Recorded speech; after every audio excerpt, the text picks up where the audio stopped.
এতদিন জেলে ছিলি মানে এইসব কি বলছিস? মজা নিচ্ছিস নাকি? আমি বললাম, না সত্যি বলছি, আমি এতদিন জেলে ছিলাম।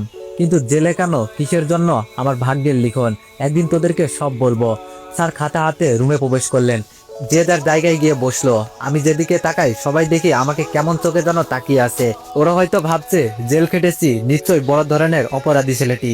কিন্তু কেউ তো আর জানে না, আমার বেস্ট ফ্রেন্ডকে খারাপ কারো কাছ থেকে বাঁচাতে গিয়ে রাগের বশে দুইটা চড় মারার ফলেই জেল কেটেছে আমি।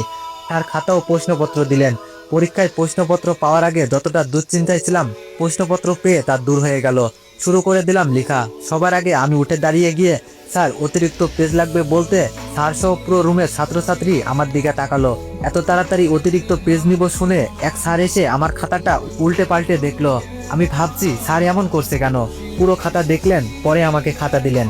এই অতিরিক্ত পেজ নেওয়ার পর থেকে আমার যত সমস্যার সৃষ্টি হয়ে গেল। স্যার তো নকল করছি ভেবে পাশে এসে পুরো 5 মিনিট দাঁড়িয়ে থেকে লেখা দেখলেন, আবার হঠাৎ ঘাড়ে হাত রাখলেন। আমি তো ভয় পেয়ে গিয়ে স্যারের দিকে তাকাতেই উনি বললেন, গুড, ক্যারি অন। স্যার চলে গেলেন। তারপরই পরপরই 3বার পেছন থেকে কেউ কলমের নিব দিয়ে পিঠে খোঁচা মারলো। আমি হালকা ঘাড় ঘুরিয়ে তাকাতেই মিতু বলল, 2-এর ক নম্বর প্রশ্নের উত্তরটা কি হবে এতিমের বাচ্চা? ঘাড় ঘুরিয়ে নিয়ে আবার লিখতে শুরু করলাম। একটু পর ও আবার আমাকে খোঁচা মারলো। 5-এর ক্ষয়ের উত্তরটা কি হবে বলা যাবে এতিমের বাচ্চা? এভাবে প্রায় প্রতিটা পরীক্ষায় মিতু আমাকে ডিস্টার্ব করতো। আমি শুধু একটা কথাই ও উত্তর দিতাম, এতিমের বাচ্চা।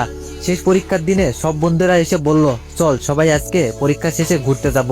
আমি কিভাবে ওদেরকে বলবো আমার কাছে ঘুরতে যাওয়ার মতো টাকা নেই? মিতুর ভাই আমাকে যেই টাকা দিয়েছে তা আমার ভাগ্য লিখতে, বন্ধু বান্ধবের সাথে ঘুরে আড্ডা মস্তি করতে নয়।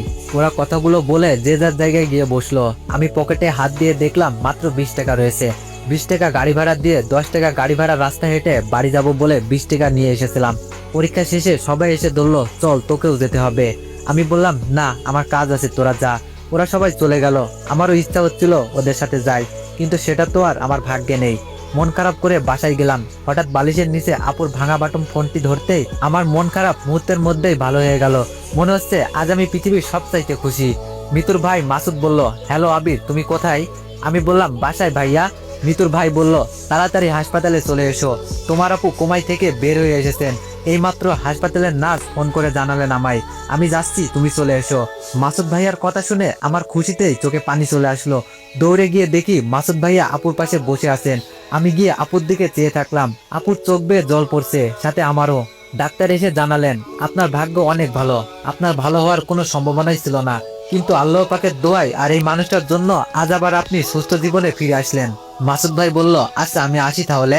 আপু বলল, মাসুদ ভাইয়া চলে যাবে কি? আপু আমাকে ওনাকে ডাকতে বললেন।